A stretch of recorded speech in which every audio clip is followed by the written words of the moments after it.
Hello students, কেমন আছো?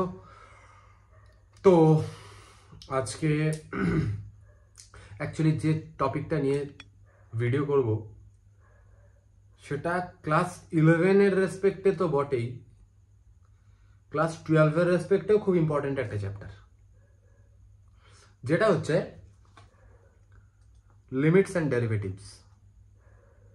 ওকে, চ্যাপ্টারটা হচ্ছে লিমিটস অ্যান্ড ডেরিভেটিভস। লিমিটস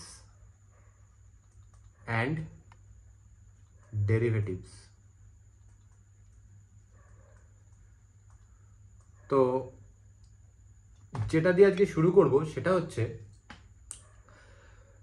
আমরা ক্লাস 6, 7, 8 মোটামুটি এই পিরিয়ডে আমরা বুঝতে পেরে যাই যে নিউমারেটর ডিনোমিনেটর কি করে ক্যান্সেল আউট করা যায়। ঠিক আছে, অনেক সময় আমরা মনে করো সাপোজ x+1/x+1 এটাকে কেটে দিয়ে আমরা কি লিখি? 1 লিখি।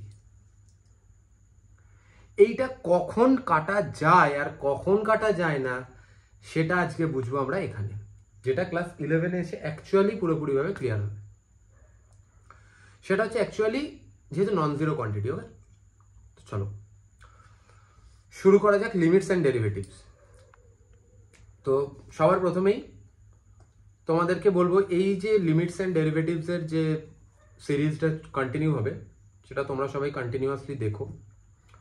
যেখানে যেখানে প্রবলেম হবে, যেখানে যেখানে যেটা ডাউটস থাকবে সেটা তোমরা জানাবে। তবেই কিন্তু তোমাদের, আমি চাই অ্যাকচুয়ালি তোমাদের আন্ডারস্ট্যান্ডিংটা বিল্ড আপ করুক। তো এই যে লিমিটস অ্যান্ড ডেরিভেটিভস, এই লিমিটস অ্যান্ড ডেরিভেটিভস খুব ইম্পর্টেন্ট একটা চ্যাপ্টার, বিকজ এটা হচ্ছে একদম ক্যালকুলাসের ফার্স্ট স্টেপ। ক্যালকুলাস যেখানে আমরা কি মেনলি কি স্টাডি করি? Continuous change.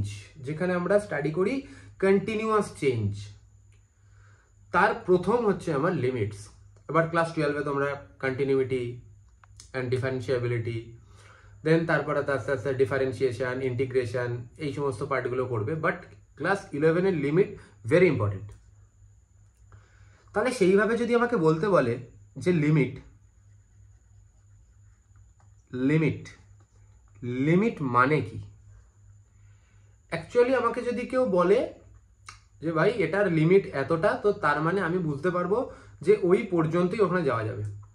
সাপোজ কেউ আমাকে বলল যে আমি দিন একসাথে বসে 10টা রসগোল্লা খেতে পারবো, ঠিক আছে, তো তার মানে কি ওটাই হচ্ছে ওর লিমিট। ওর বাইরে কিন্তু সে আর খেতে পারবে না, ঠিক আছে। তো সেই হিসেবে লিমিট ইজ দ্য বাউন্ডারি। ওকে, সে রেসপেক্টে বুঝতে পারবে তখন আমি একটা ফাংশনস নিয়ে নিই। ওকে,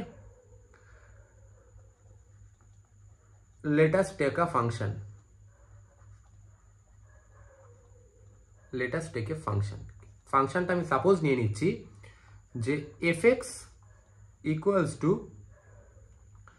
x square minus 4 by x minus 2, in which x is not equals to 2.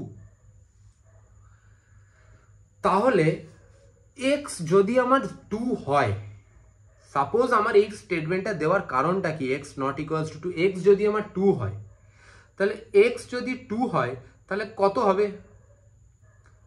0/0, ব্যাস 0/0। তখন আমাদের সেই ফ্যাক্টরাইজেশনের যে x plus 2 into x minus 2 divided by কি হচ্ছে আমার x মাইনাস 2, এখানে এটা এটা কেটে গিয়ে তবে আমরা লিখতে পারতাম কি x প্লাস 2। অ্যাকচুয়ালি জিনিসটা এই fx জিনিসটা তো অ্যাকচুয়ালি এটা হচ্ছে fx equals to x plus 2। এটা হচ্ছে আমার একটা অ্যালজেব্রিক ফাংশন। ফাংশনস আমার অনেক রকমের হয়, এক্সপোনেনশিয়াল ফাংশনস হতে পারে, লগারিদমিক ফাংশনস হতে পারে, ট্রিগোনোমেট্রিক ফাংশনস হতে পারে, ঠিক আছে। তো অ্যাকচুয়ালি আমার সেটা হচ্ছে fx equals to x plus 2 হচ্ছে আমার ফাংশনসটা। তো আমি একটা গ্রাফ নিয়ে নিই এটার, এফ এক্স ইকুয়ালস টু আমার এক্স প্লাস টু এর আমার গ্রাফ নিয়ে নিই। ইফ এফ এক্স মানে কি, আমার এফ এক্স মানে হচ্ছে y equals to x plus two. প্রথমে আমি এইভাবে লিখছি, ওকে, যেটা কিনা আমার এফ এক্স ইকুয়ালস টু হচ্ছে আমার এক্স প্লাস টু। ইফ এখানে আবার মার্ক করা আছে 1 2 3 4, এদিকেও আছে আমার 1 2 3 4, এইভাবে দেওয়া আছে, ওকে। এক্স এর ভ্যালু যদি আমার 1 হয়, এটা অ্যাকচুয়ালি কি আমার একটা স্ট্রেট লাইনের equation, y equals to x plus two. X যদি আমার 1 হয় তাহলে আমার y কোথায় হবে, 3-তে যাবে, তাই কি, তাই না? এক্স প্লাস টুতে যদি আমার এক্স 1 হয় তাহলে y কোথায় যাচ্ছে, 3-তে যাচ্ছে। এবার যদি এক্স আমার 2 হয় তার মানে আমার এটা কোথায় যাচ্ছে, 4-এ যাচ্ছে। যদি আমার এক্স 0 হয় তাহলে y কোথায় যাচ্ছে, আমার 2-তে যাচ্ছে। তার মানে অ্যাকচুয়ালি জিনিসটা আমার একটা স্ট্রেট লাইনের ইকুয়েশন, এইভাবে, ওকে। তো এখানে হচ্ছে আমার এটা স্ট্রেট লাইনের একটা ইকুয়েশন।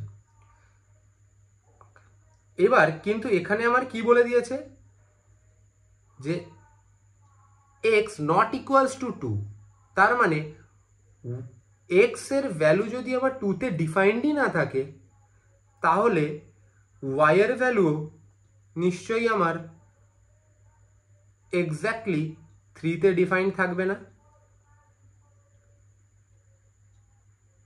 এক্স এর ভ্যালু যদি আমার 2 না হয়, সরি ভেরি সরি, আমার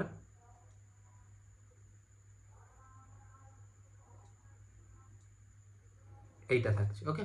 মনে করো এটা স্ট্রেট লাইন ইকুয়েশন। তো আমার এক্স এর ভ্যালু যদি 2-তে ডিফাইন্ড না হয়, 2-তে ডিফাইন্ড হচ্ছে না, বাট তার কম বা বেশি কিছু না কিছুতে তো আমার ডিফাইন্ড হবে, কোনো না কোনো একটা তো ভ্যালু আমি পাবো। তাহলে আমি এটা বলতে পারি যে ইফ, এবার দেখো আমি 1 2 করতে করতে আমি এই দিক থেকে আমি এই দিকে যাচ্ছি। তো when x is going or tending, আমি অ্যাকচুয়ালি এই টার্মটা ইউজ করব, tending towards 2, then the value of y, that is fx, is going towards 4, ওকে। তো তাহলে আমার ভ্যালু যখন এক্স এর দিকে অ্যাপ্রোচ করছে, বা when x is approaching towards 2, then the value of y is approaching towards 4, তখন আমার দেখো না এই 2-তে গিয়ে আমার এই ভ্যালু কোথায় আসছে, 4-এই তো যাচ্ছে, 2-তে গিয়ে 4-ই তো হচ্ছে আমার ভ্যালু। আচ্ছা, তার এটাকে আমি ম্যাথামেটিক্যালি কিভাবে লিখতে পারি, when x tends to 2, then y or fx,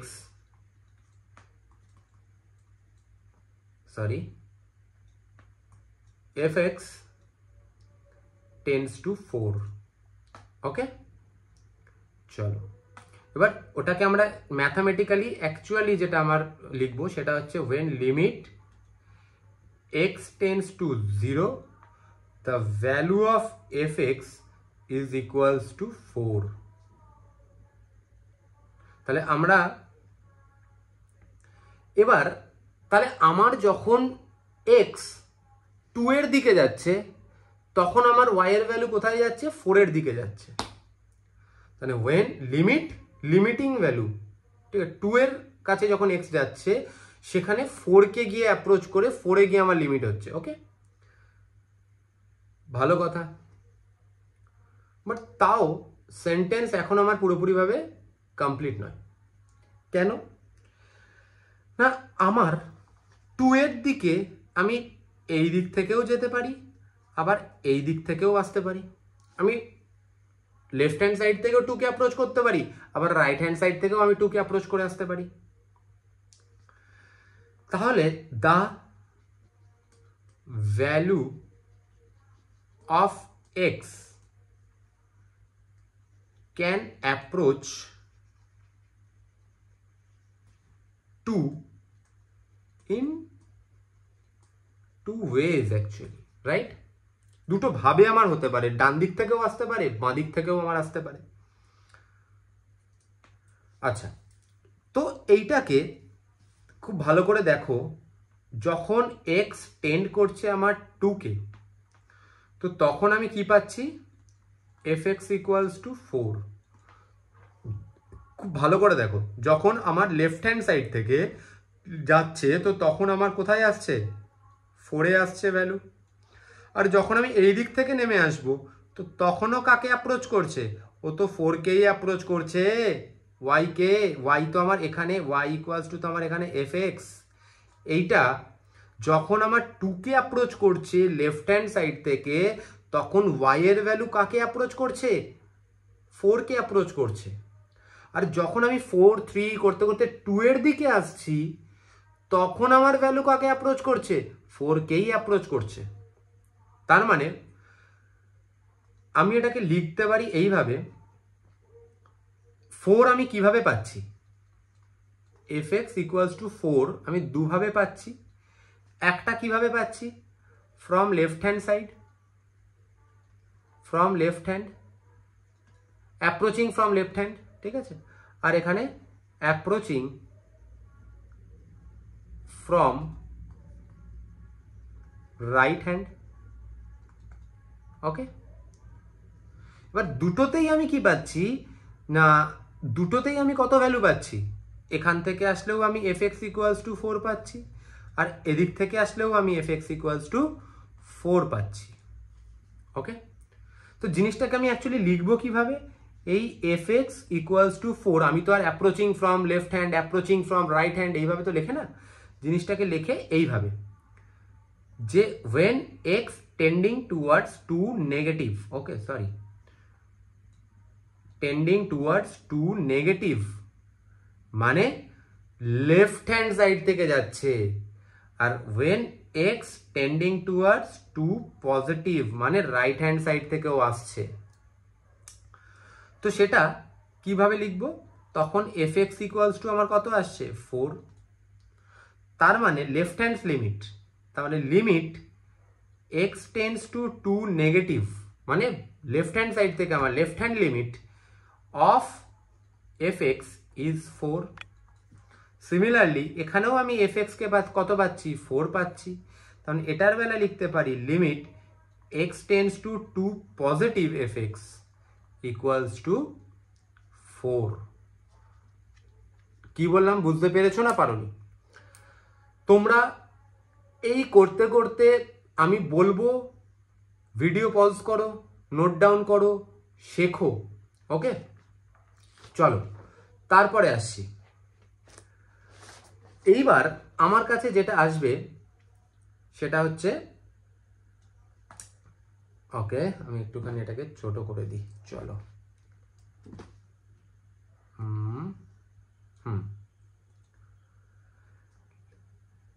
যদি এবার তুমি একটা জিনিস ভাবো, খুব ভালোভাবে দেখো, আমার গ্রাফটা আমি কি এঁকেছিলাম? এইটা ছিল আমার গ্রাফ, যেখানে আমার এই ছিল আমার 1, এই ছিল আমার 2, এই ছিল আমার 3, এখানে আমার ছিল 4। তো আমার ফাংশনসটা কি ছিল? এফ এক্স ইকুয়ালস টু ছিল এক্স প্লাস 2। তার মানে যখন আমার এক্স এর ভ্যালু 0 তখন হচ্ছে আমার 2, যখন আমার এক্স এর ভ্যালু 1 তখন আমার 3, যখন আমার এক্স এর ভ্যালু মোটামুটি এই জায়গাতে আসছে এক্স এর ভ্যালু 2 তখন আমার ওয়াই এর ভ্যালু 4। তো এই লাইনটা এইভাবেই তো স্ট্রেট কন্টিনিউয়াস যেতে থাকবে। এই লাইনটা আমার তো এইভাবেই কন্টিনিউয়াস স্ট্রেট যেতে থাকবে, প্রত্যেকটা ইয়েতেই তো তাই হবে। এবার আমি এক্স এর জায়গায় আমি 3 নিলাম, তাহলে আমার 5, 4 নিলাম 6, 7 নিলাম 9, এইভাবে কন্টিনিউয়াস যেতে থাকবে, একটা স্ট্রেট লাইন আমি পেতে থাকবো। তাহলে আমার লিমিট কন্টিনিউয়াস গ্রাফ আমি যেখানে পাবো, তার মানে সেখানে আমি ঘুরিয়ে এটাও তো দেখতে পাওয়া যাচ্ছে যে লেফট হ্যান্ড লিমিট আর রাইট হ্যান্ড লিমিট আমার একই হতে হবে। লেফট হ্যান্ড লিমিট আর রাইট হ্যান্ড লিমিট যদি আমার সেম থাকে, কেননা আমি বাঁ দিক থেকে গেলেও যেখানে অ্যাপ্রোচ করছে, ডান দিক থেকে গেলেও আমার সেখানে অ্যাপ্রোচ করছে, তার মানে কি হচ্ছে, তার মানে জিনিসটা কি, বাঁ দিকেও এক ডান দিকেও এক, তার মানে জিনিসটা আমার কন্টিনিউয়াস ওইভাবে যেতে থাকছে। তাহলে আমি একটা জিনিস বলতে পারবো যে আচ্ছা, তাহলে আমি এখান থেকে এইটুকু বলতে পারবো যে যখন আমার লিমিট বা কোনো গ্রাফ আমার কন্টিনিউয়াস, তো সেখানে আমার লিমিটের কন্টিনিউয়েশন আছে, বা অ্যাকচুয়ালি মানে এইভাবে আমি বললাম, বাট জিনিসটা অ্যাকচুয়ালি যে একটা গ্রাফ আমার কন্টিনিউয়াস হয়েছে, কখন হচ্ছে, যখন লেফট হ্যান্ড লিমিট আর রাইট হ্যান্ড লিমিট এক হচ্ছে। তার মানে কি হচ্ছে, লিমিটের এক্সিস্টেন্স আছে, লিমিট এক্সিস্ট করছে। কিন্তু সাপোজ আমি এরকম একটা লিমিট পেলাম, সাপোজ এখানে আমি দেখালে তোমরা বুঝতে পারবে, সাপোজ এটা হচ্ছে আমার y ইকুয়ালস টু 1, অর তুমি এটাকে ধরো fx ইকুয়ালস টু 1, আর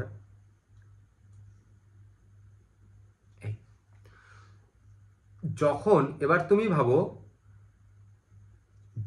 এটা হচ্ছে আমার ধরো -1, এটা হচ্ছে আমার +1, তো আমি যখন লেফট হ্যান্ড সাইড থেকে আসছি,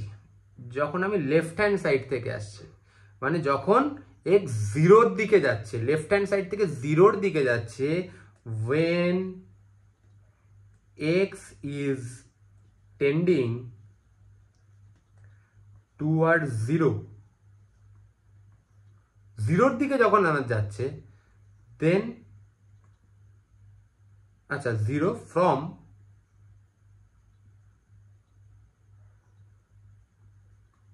from left, then y is approaching, কাকে অ্যাপ্রোচ করছে, -1 কে অ্যাপ্রোচ করছে, -1 কে অ্যাপ্রোচ করছে, অ্যাপ্রোচিং -1, আবার x is tending towards right থেকে আসছে, x is tending towards 0 from right, y is approaching, y approach করছে কাকে, 1 কে অ্যাপ্রোচ করছে। তাহলে বাঁ দিক থেকে আসলে আমার -1 কে অ্যাপ্রোচ করছে y, ডান দিক থেকে আসলে আমার 1 কে অ্যাপ্রোচ করছে, কি তার মানে আমার জিনিসটা অ্যাকচুয়ালি কি হচ্ছে, যে limit x tends to 0 negative, মানে বাঁ দিক থেকে আসছে যখন, fx ইকুয়ালস টু কত হচ্ছে আমার -1, আর লিমিট x টেন্ডস টু 0 যখন পজিটিভ, তখন আমার কাকে অ্যাপ্রোচ করছে, 1। তো সেই হিসেবে আমার এইখানে আমি কি দেখেছিলাম, limit will exist where left hand limit equals to right hand limit, তাই তো, বা ঘুরিয়ে এটাও বলতে পারি যে লিমিট তখন এক্সিস্ট করবে যদি একটা গ্রাফ আমার কন্টিনিউয়াস হয়, মানে যেখানে আমাকে গ্রাফটা আঁকার জন্য আমাকে পেনটা তুলতে হবে না, কারণ এখান থেকে আমি যখন ড্র করছিলাম আমি এক টানে এইভাবে কন্টিনিউয়াস যেতে থাকবো, কিন্তু যখন আমি এই গ্রাফটা আঁকছি তখন আমাকে একবার এইখানে এসে এই পয়েন্ট পেলাম, আবার তারপর এখানে এইখানে এসে আমি এই পয়েন্ট পাচ্ছি, তাহলে আমাকে পেনটা তুলতে হচ্ছে। তো লেফট হ্যান্ড লিমিট আর রাইট হ্যান্ড লিমিট যখন আমার এক্সিস্ট করে, এই সেম হয়, তখন আমার কি হয়, অ্যাকচুয়ালি লিমিট এক্সিস্ট করে। তো সেই রেসপেক্টে তো আমি এখানে বলে দিতে পারতাম, অ্যাকচুয়ালি এটা আমার লেখা হয়নি, যে limit x tends to 2 negative fx is equals to limit x tends to 2 positive fx is equals to 4. Okay, that is equals to limit, then we can say limit x tends to 2. আরে यार যেদিক থেকেই আসি ডান দিক থেকেই যাই বাঁ দিক থেকেই যাই 4ই তো পাচ্ছি, তো সেই কারণে আমি তখন লিখতে পারি পজিটিভ বা নেগেটিভ সাইন আর দিতে লাগবে না, limit x tends to 2 fx is equals to 4. তার মানে আমার সামারাইজ করলে কি বেরোবে, যখন x কোনো একটা পয়েন্টকে টেন্ড করছে, লেটস সাপোজ সেটা 0 1 2 হোয়াট এভার, তো সেখানে আমি লেফট হ্যান্ড লিমিট যা পাবো রাইট হ্যান্ড লিমিট যা পাবো সেটা যদি আমার ইকুয়াল হয় তাহলে আমি বলতে পারবো কি লিমিটের এক্সিস্টেন্স আছে।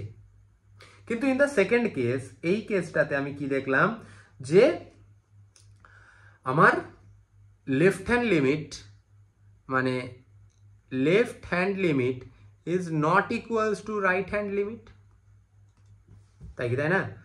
কারণ limit x tends to 0 negative fx equals to কত বেরিয়েছিল -1, আর এটাতে কত বেরিয়েছিল +1, is not equals to limit x tends to 0 positive okay fx। তো এইখানে আমার কি হয়েছে নট ইকুয়াল, তাহলে আমরা বলতে পারবো limit fx does not exist. তাহলে সবার প্রথমে আমি কি বোঝা গেল না, লিমিটের এক্সিস্ট করতে গেলে আমাকে কি করতে হবে না, লেফট হ্যান্ড লিমিট আর রাইট হ্যান্ড লিমিট কি হতে পারবে ইকুয়াল হতে হবে। ওকে, তো তোমরা এই ভিডিওটা দেখে জানাও তোমাদের কেমন লাগলো। তো পরের পার্টে এরই থিওরি পার্টটাকে আমি কন্টিনিউ করব, এখনো অনেক কিছু আছে, ঠিক আছে? তো পুরো লিমিট কন্টিনিউয়াস চলতে থাকবে। তো till then, stay safe, stay happy obviously. Tata, goodbye.